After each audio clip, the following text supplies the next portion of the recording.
The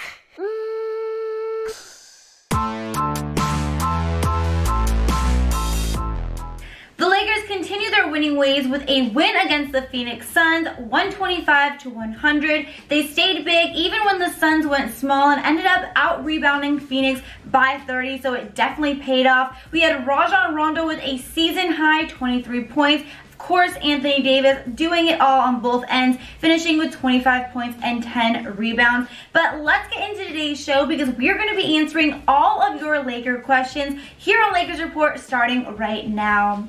What's up, Laker fam? Welcome to Lakers Report by Chat Sports, all things Lakers. I'm your host, Hannah Kulik, aka Laker Han, and like I said, today we are answering all of your Lakers questions. So before we get into them, do me a favor, make sure that you are following me on my social media handles. My Instagram is @HannahRoseKulik, and my Twitter is @Hannah_Kulik. We do these mailbag Q&A shows a lot, and I want to make sure that you guys are able to participate in the next one. So make sure that you are following me. And before we get into it, I also want to make sure that you guys hit that subscribe button down below. We are so close to 12,500 subscribers, family members, and if we hit that goal by Saturday, then I'm going to be sending one new subscriber a Laker t-shirt. So do me a favor, if you have not yet subscribed, please hit that subscribe button. Come join the family. We have some awesome videos for you guys, all of the Lakers coverage here all week long and for the rest of the season and for the postseason. So definitely make sure that you guys are subscribed here on Lakers Report. But let's get into some of your questions. All right, the first question we have is from @Alex.Enruiz123. That may not be right how I pronounce it. I'm really sorry if it's not the best at pronouncing things, guys. But he is asking, why is everybody freaking out about the Lakers not making a move? Aren't we first? You know, I agree. You know, I'm not really freaking out about us not making a move. I actually said multiple times I didn't really want the Lakers to make a trade. I was more interested in them kind of picking up players via the buyout market and stuff, which could still happen, but I didn't really want the Lakers to make a trade. I know a lot of people are freaking out about it, and I think a big part of that is just because, you know, we get carried away because the media and the reporters kind of stir the pot a little bit. They make us think that we have to make a move, but at the end of the day, you know, you're right. We are first place in the Western Conference by a large margin. Now, we still obviously have a few things that we need to improve on, as does really every team, but still, I'm very confident in this team. We're first place in the Western Conference, so we still could potentially pick up a player or two that was bought out or waived by their team. We have until March 1st to do so, but even if we don't, I'm totally fine, so I'm definitely not freaking out here. Next question from @RaySalazar512. How do you feel about the Lakers not shopping Kuz? I'm personally happy about it. Again, I said a million times I did not want the Lakers to trade Kyle Kuzma. I know a lot of you guys have been saying that you are not on the Kuz bandwagon this season. He's been playing extremely inconsistent. You're not happy with him. It's time for him to go. You guys wanted him to be traded for maybe Marcus Morris or another player, maybe like Bogdanovich. But at the end of the day, you guys, I still have faith in Kyle Kuzma. I think this just has not been an ideal situation for him this entire season. He's been dealing with injuries. He's been kind of struggling, trying to figure out his spot with LeBron James and Anthony Davis. He's not getting any plays drawn for him. He's not getting as many touches as he's used to. So I still think that Kyle Kuzma has a lot of potential, and I'm very happy that the Lakers did not trade Kuz because I think he's going to have a very strong end of the season. He's already been playing extremely hard. You know, after Kobe Bryant's death, I think that really did kind of light a fire in him, and I have noticed him playing much more aggressive. He's been doing a lot besides just trying to score the ball. He's been getting a ton of rebounds. He's been, you know, throwing out some nice assists. So I have, you know, still have hope in Kyle Kuzma. I think he's going to finish the season strong, but I am curious, do you guys think that the Lakers should have traded Kyle Kuzma? If you do, type Y down below. If not, type N down below. Now, we are probably going to get hit with a little ad break right now, but do me a favor, I'm making this the pinned comment, so go ahead and comment down below if you think the Lakers should have traded Kyle Kuzma while this ad is running through, and then once it runs through, once you've commented, it'll be all over. We can get back to the rest of your questions. Okay, next question from @RyanMSpencer1. If reports are true that Darren Collison decided to stay retired, which they are true, he's not going to be coming out of retirement after all. Gave me a heart attack there. Thank you, Darren. What other ball handlers / scorers do you think the Lakers should pursue? You know, right now, I don't really know. There aren't too many available. There aren't too many names that really come to my mind that I think would make a big difference with this team. I know a lot of you guys, as I was just kind of looking through the questions, are going to ask me about Isaiah Thomas, so we'll talk a little bit about him. But personally, I mean, I guess he's an option, but honestly, there just really aren't that many out there right now. I don't really necessarily even think the Lakers are going to pick up another player. I don't know if they need to, but personally for me, in terms of like ball handlers and stuff like that, I don't really see too many options besides maybe Isaiah Thomas, but even that, I don't know if that's like the best fit for this team, if that would make a big improvement or really help us out too much. Next question, which kind of ties into that, is from @PACX. Dion Waiters, Isaiah Thomas, or Tyler Johnson, who should the Lakers really consider? I'm not really crazy about any of these players. I think if I had to pick one, I would go with Isaiah Thomas, just because, again, you know, having kind of another ball handler, and when he's healthy, he can play really well. But Dion Waiters, I'm not crazy about. You know, he was actually suspended 3 times this season before just ultimately being cut by the Heat. So obviously, you know, he's got a little bit of issues there. I don't know if I want to necessarily bring that on this team, just because, again, our chemistry has been really well. The vibes of the locker room have been really positive, and I don't want to bring a guy who was, you know, suspended multiple times before just ultimately being cut by his team. And then in terms of Tyler Johnson, you know, again, it's fine, but I just don't really see him being much of a difference maker, really having that much of an impact with this team. So in order for the Lakers to bring another guy on, we would have to cut someone.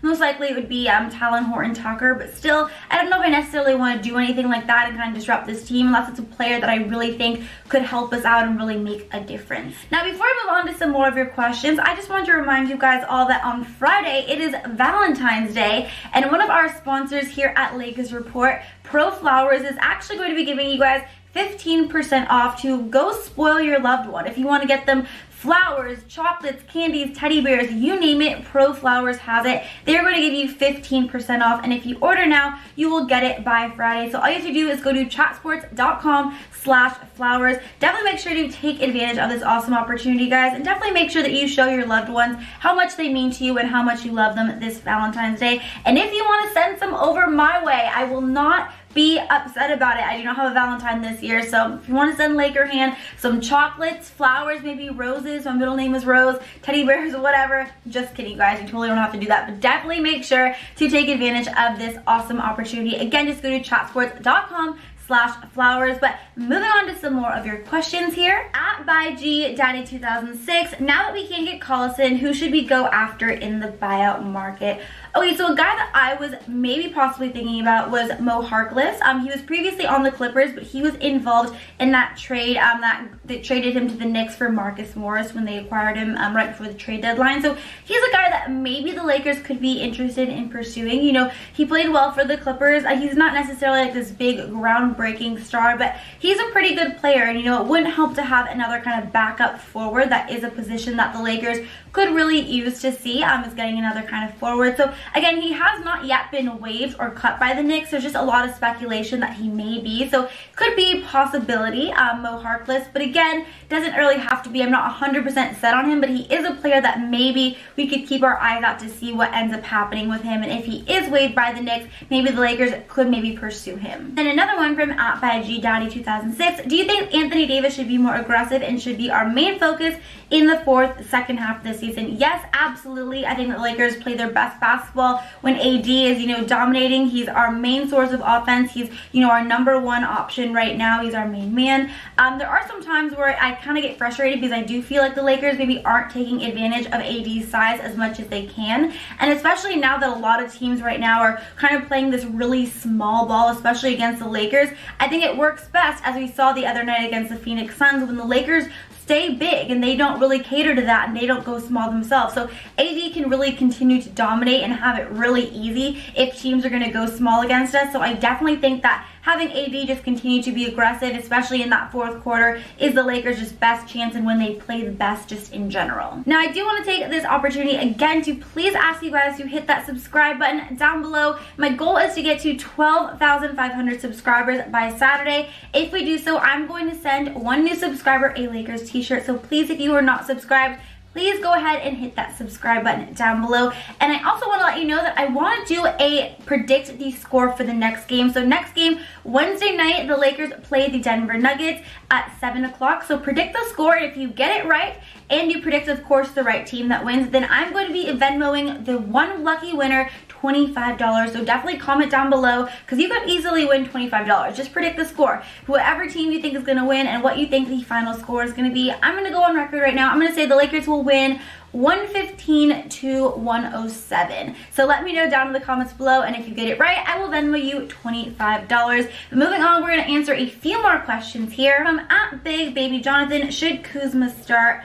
You know, I don't know necessarily if Kuzma should start, but I do think that he should be getting some more consistent playing time. It's really kind of frustrating for me because one night, you know, he plays 30 minutes and then the next night, like the most recent game against the Suns, he only plays 20 minutes. And I know Kuz, regardless if he is starting or coming off the bench, he plays better when he's getting more consistent minutes. So necessarily, I don't really know if I think that Kuzma should start, but I do think that he definitely deserves to be playing more minutes, especially if we want to see him, you know, really be kind of that third star, that third scoring option for us. He's going to need to get more minutes so that he can get more touches and just be more aggressive, get his confidence back up for sure. And then from @TheTrue31, what can Vogel do better to get Kuz going offensively? Start him, run him more plays, not play him alongside Rondo.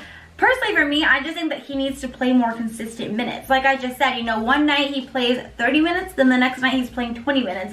It's too up and down. And obviously, because he is playing on a team that features Anthony Davis and LeBron, he's not going to be getting as many touches. That's kind of just apparent. We've seen that all season long. He's been getting, you know, pretty much half the touches he's used to, which of course is very hard. But I have been impressed lately because I have noticed that Kuz has really adjusted his game, and he isn't just really looking to score. He's also been getting a ton of rebounds. He's been getting some nice assists. You know, last night against the Phoenix Suns, he only played 20 minutes, but he had 9 points, he had 8 rebounds, and he had 4 assists, also 2 block shots. So he really is kind of filling out the stat sheet and trying to contribute in any way he can. I think the biggest thing for Kuz is just going to be getting him some more consistent minutes, honestly. I'm going to answer one more question here for you guys today. Ending the Q&A off with a good one. @Ernie4LA, I think the Lakers can win a championship with the team they have. Do you?